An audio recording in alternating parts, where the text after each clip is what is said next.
अब बाबा जी एक हाथ और आगे कह रहे हैं हम डिटेंशन सेंटर बनाएंगे सबके लिए। तो उत्तर प्रदेश में एक देश बनाना पड़ेगा 4 करोड़ लोगों के लिए। 4 करोड़ जो दलित, पिछड़े, मुसलमान जिनके वोट काटे जाएंगे वो सब डिटेंशन सेंटर में रहेंगे। स्कूल बनाने के लिए पैसा नहीं है, मिड डे मील के लिए पैसा नहीं है, मोमबत्ती में स्कूलों में, अस्पतालों में ऑपरेशन हो रहा है, एम्बुलेंस ठीक चलती नहीं है, रोजगार के नाम पे लाठियां मिल रही हैं, खाद की बोरी किसान को मिल नहीं रही, गन्ने का दाम मिल नहीं रहा। लेकिन सनक पूरी करना है, डिटेंशन सेंटर बनाना है। सीबीआई अब कह रही है कि हम सुप्रीम कोर्ट जाएंगे। सीबीआई ने हाई कोर्ट में कैसे लड़ाई? हम लोगों का बेल का विरोध करना था तब तो जान लड़ा देते थे लोग, पूरी की पूरी ईडी सीबीआई लग के जान लड़ा देते थे कि नहीं, बेल नहीं होनी चाहिए इन लोगों की। और इतने बड़े मामले में जिसमें पीड़िता के परिवार की हत्या तक हो चुकी है, ऐसे मामले में जमानत मिल जा रही है। तो सीधी सीधी बात है, बीजेपी के नेता है इसलिए जमानत मिल रही है। पूरे दुनिया में भारत की छवि भारतीय जनता पार्टी खराब कर रही है। बहुत अफसोस की बात है कि जबलपुर में एक नेत्रहीन महिला जो अपने बच्ची के साथ किसी कार्यक्रम में गई थी, वहां पे बीजेपी की महिला नेता पहुंचती है, उसको गालियां देती है और उसके सामने उसकी छोटी बच्ची को इंगित करते हुए कहती है, तू इससे धंधा कराने लाई है। ये शब्द है, एक नेत्रहीन महिला का इतना अपमान। और ऐसी पार्टियों को लोग वोट दे के सत्ता पे बिठाते हैं, शर्म नहीं आती? प्रधानमंत्री को ऐसी घटना के लिए माफी मांगनी चाहिए। लोगों को गलतफहमी है मोदी इंडिया के लिए काम कर रहे हैं। मोदी इंडिया के प्रधानमंत्री नहीं है, वो अडानी के प्रधानमंत्री हैं। ये बात इस देश के लोगों को समझनी चाहिए। अकेले मुरादाबाद में 14 लाख वोट काटे जा रहे हैं, यानी करीब करीब औसतन 2.25 लाख वोट एक कॉन्स्टिट्यूंसी में काटा जा रहा है। ऐसी स्थिति में फिर चुनाव का कोई मतलब नहीं बचेगा। जो काम इन्होंने बिहार में किया वही यूपी में दोहराने जा रहे हैं। बिहार में भी 60-60, 70-70 हज़ार वोट एक कॉन्स्टिट्यूंसी में काटे थे और वहाँ से बीजेपी 8,000, 10,000 वोट से जीती। अब अगर 2.25 लाख वोट कट जाएगा तो फिर बीजेपी के लिए एक तरफा चुनाव रहेगा। क्रिसमस सेंटा क्लॉज जहाँ दिख रहे हैं उसको तोड़ रहे हैं, चर्च में घुस के मारपीट कर रहे हैं। ये कौन सी हिंदू धर्म की छवि बना रहे हैं भैया आप? कौन सी हिंदू धर्म की छवि बना रहे हैं? वहां बरेली में चर्च के सामने जाके हनुमान चालीसा का पाठ कर रहे हैं। हनुमान जी ने आपको ये कहा है? हिंदू धर्म ने आपको ये कहा है कि चर्च के सामने जाके हनुमान चालीसा का पाठ करो? अरे भाई, हनुमान चालीसा का पाठ करना है, हनुमान जी के मंदिर में जाएंगे कि चर्च में जाके करेंगे? ये हनुमान जी का सम्मान है कि अपमान है? जन्म प्रमाण पत्र लेके आइए, या अपने जमीन का कोई कागजात लाइए, या पासपोर्ट लाइए, या हाई स्कूल का सर्टिफिकेट लाइए। अब आप बताइए, 50 साल का एक आदमी जो पढ़ा लिखा नहीं है, 50 साल का एक आदमी जिसके पास जन्म प्रमाण पत्र नहीं है, हाई स्कूल का सर्टिफिकेट नहीं है, पासपोर्ट होने का तो सवाल ही नहीं है, जमीन का एक टुकड़ा भी नहीं है उसके पास, तो उसका वोट कैसे बनेगा? और वोट तो संविधान में हमारे पास सबसे बड़ा अधिकार है जो बाबा साहब डॉक्टर भीमराव अम्बेडकर जी ने दिया। और उन्होंने कहा राष्ट्रपति से लेकर चपरासी तक के वोट की गिनती एक होगी, वोट का किसी का ज्यादा और कम नहीं गिना जाएगा। तो कोई कहेगा हमें सिख राष्ट्र चाहिए, कोई कहेगा हमें तमिल राष्ट्र चाहिए, कोई कहेगा तेलंगाना को राष्ट्र बना लो, कोई कहेगा आजाद कश्मीर चाहिए, कोई कहेगा नागा राष्ट्र चाहिए। मैं कहूंगा सुल्तानपुर को एक राष्ट्र बना दो, मैं वहां का राष्ट्रपति बन जाता हूं। अरे देश संविधान से चलेगा कि ऐसे ड्रामेबाजी कोई भी खड़ा होकर हिंदू राष्ट्र चाहिए, अमरोहा राष्ट्र चाहिए? ऐसे थोड़ी चलेगा। वोट बचाने के लिए घर से निकलिए। अगर वोट नहीं बचा लोकतंत्र में तो फिर आपको कोई पूछने वाला नहीं है। आज वोट की ही ताकत है जिससे प्रधानमंत्री हो, मुख्यमंत्री हो, मंत्री हो, सांसद हो, विधायक हो, आपके सामने आके झुकते हैं। मुख्यमंत्री थी, उसने बताया कि रेखा गुप्ता की हमारा मंत्री जाता है पहाड़ के ऊपर खड़े होकर, कूड़े के पहाड़ पे खड़े होकर कहता है तेरे को जाना होगा भाई। तो मोदी जी भी चले गए एक दिन अरावली पर्वत पे, वहां जाके उन्होंने कहा तेरे को जाना होगा भाई। फिर जनता सड़कों पे आ गई तो फिर उन्होंने कहा तेरे को रुकना होगा भाई।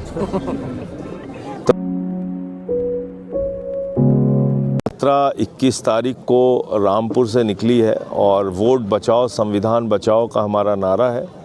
कल इसका समापन अमरोहा में होगा। पूरे यूपी में करीब 3.5-4 करोड़ वोट काटने की तैयारी में मोदी योगी की डबल इंजन की सरकार है और चुनाव आयोग के साथ मिलके ये घोटाला हो रहा है। अकेले मुरादाबाद में 14 लाख वोट काटे जा रहे हैं, यानी करीब औसतन 2.25 लाख वोट एक कॉन्स्टिट्यूंसी में काटा जा रहा है। ऐसी स्थिति में फिर चुनाव का कोई मतलब नहीं बचेगा। जो काम इन्होंने बिहार में किया वही यूपी में दोहराने जा रहे हैं। बिहार में भी 60-60, 70-70 हज़ार वोट एक कॉन्स्टिट्यूंसी में काटे थे और वहाँ से बीजेपी 8,000, 10,000 वोट से जीती। अब अगर 2.25 लाख वोट कट जाएगा तो फिर बीजेपी के लिए एक तरफा चुनाव रहेगा। जो शर्तें हैं चुनाव आयोग की वोट बनवाने की, वो इतनी कठिन और मुश्किल है कि यूपी के लिए तो लोगों के लिए तो बहुत ही मुश्किल है, बहुत ही असंभव है। कह रहे हैं आप जन्म प्रमाण पत्र लेके आइए, या अपने ज़मीन का कोई कागजात लाइए, या पासपोर्ट लाइए, या हाई स्कूल का सर्टिफिकेट लाइए। अब आप बताइए 50 साल का एक आदमी जो पढ़ा लिखा नहीं है, 50 साल का एक आदमी जिसके पास जन्म प्रमाण पत्र नहीं है, हाई स्कूल का सर्टिफिकेट नहीं है, पासपोर्ट होने का तो सवाल ही नहीं है, ज़मीन का एक टुकड़ा भी नहीं है उसके पास, तो उसका वोट कैसे बनेगा? और वोट तो संविधान में हमारे पास सबसे बड़ा अधिकार है जो बाबा साहब डॉक्टर भीमराव अंबेडकर जी ने दिया। और उन्होंने कहा राष्ट्रपति से लेकर चपरासी तक के वोट की गिनती एक होगी, वोट का किसी का ज़्यादा और कम नहीं गिना जाएगा। और आप उसी वोट पे चोरी कर लेना चाहते हैं, वो भी 4 करोड़। पंजाब की आबादी है 3 करोड़, एक राज्य की आबादी से 1 करोड़ ज़्यादा वोट। कई छोटे छोटे राज्यों का जितना, कई राज्यों को मिला लेंगे जितना उनका वोट होगा, उससे ज़्यादा वोट काटा जा रहा है यूपी के अंदर।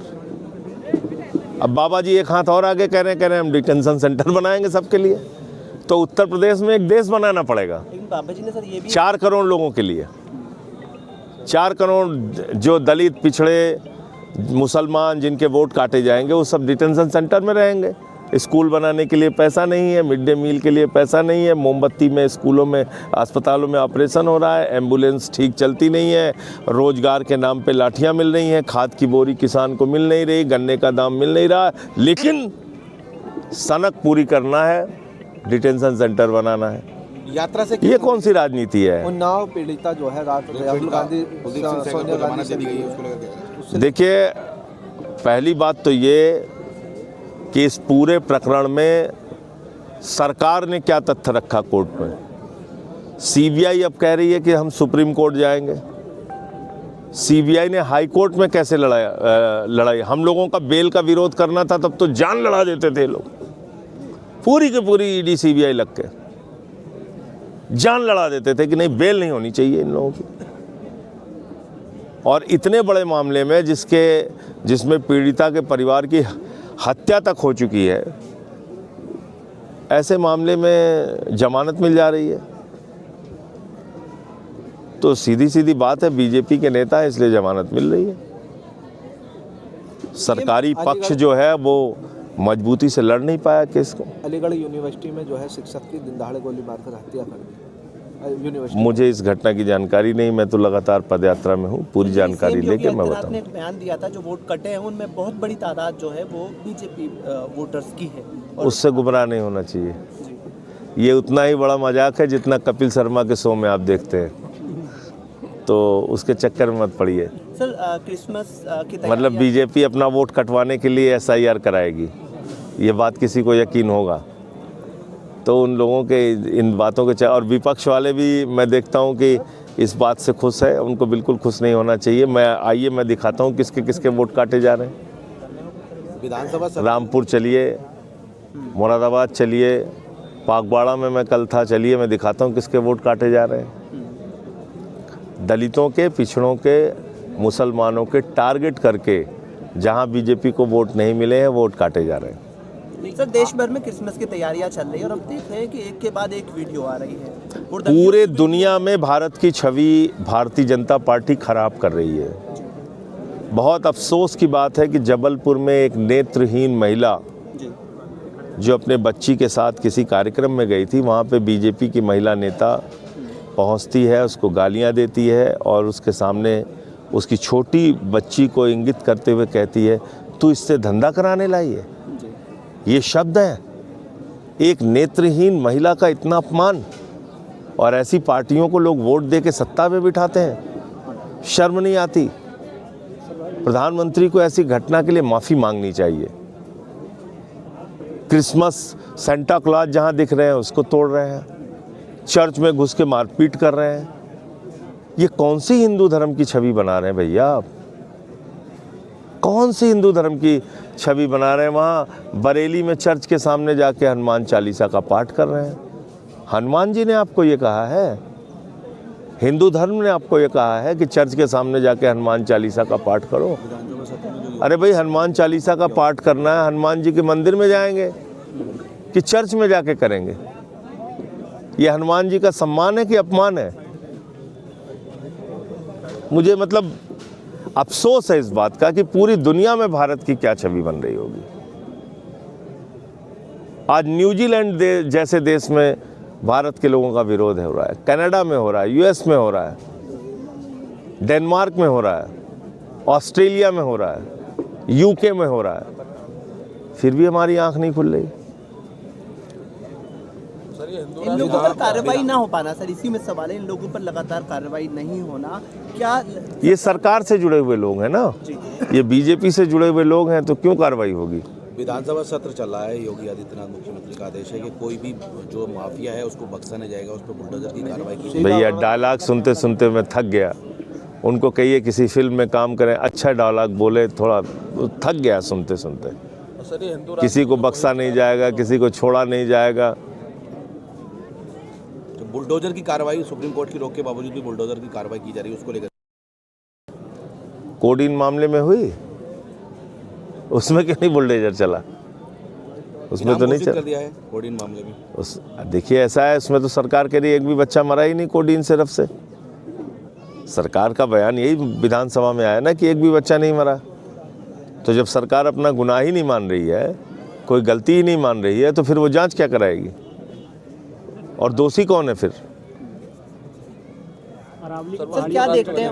मुहिम चला रखी है इन लोगों ने, किस चीज़ की? हिंदू राष्ट्र बनाने वाली किसने चला रखी है? सरकार ने। बाबा ने एक चला रखी है जो प्लाटिंग वगैरह करता है। तब ऐसे लोगों को गंभीरता से नहीं लेना चाहिए। हम संविधान से चलेंगे। संविधान क्या कहता है? भारत एक धर्मनिरपेक्ष राष्ट्र है।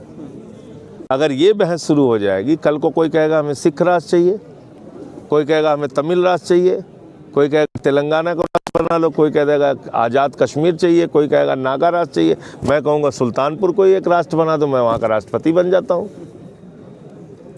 अरे देश संविधान से चलेगा कि ऐसे ड्रामेबाजी कोई भी खड़ा हो के हिंदू राष्ट्र चाहिए, अमरोहा राष्ट्र चाहिए, ऐसे थोड़ी चलेगा। इस यात्रा से क्या संदेश देना चाहते हैं? वोट बचाने के लिए घर से निकलिए। अगर वोट नहीं बचा लोकतंत्र में तो फिर आपको कोई पूछने वाला नहीं है।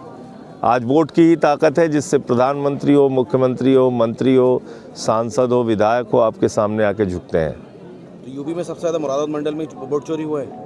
नहीं, और भी जगहों पे हुआ है, लखनऊ में हुआ है, गाजियाबाद में हुआ है, बहुत जगहों पे हुआ है। और बाकी जगह में अभी लिस्ट ये करेंगे, यात्राएं अरावली की पहाड़ी करेंगे। को लेकर मुद्दा चल रहा है, क्या करें? अरावली की पहाड़ी पे सरकार पीछे हो गई। वो अभी हमारी जो मुख्यमंत्री थी उसने बताया कि रेखा गुप्ता की हमारा मंत्री जाता है पहाड़ के ऊपर खड़े होकर, कूड़े के पहाड़ पे खड़े होकर कहता है तेरे को जाना होगा भाई। तो मोदी जी भी चले गए एक दिन अरावली पर्वत पे, वहाँ जाके उन्होंने कहा तेरे को जाना होगा भाई। फिर जनता सड़कों पे आ गई तो फिर उन्होंने कहा तेरे को रुकना होगा भाई। तो अभी तेरे को रुकना होगा में चल रहा है आगे। फिर देखिए क्या है, लोगों को गलतफहमी है मोदी इंडिया के लिए काम कर रहे हैं। मोदी इंडिया के प्रधानमंत्री नहीं है, वो अडानी के प्रधानमंत्री हैं। ये बात इस देश के लोगों को समझनी चाहिए।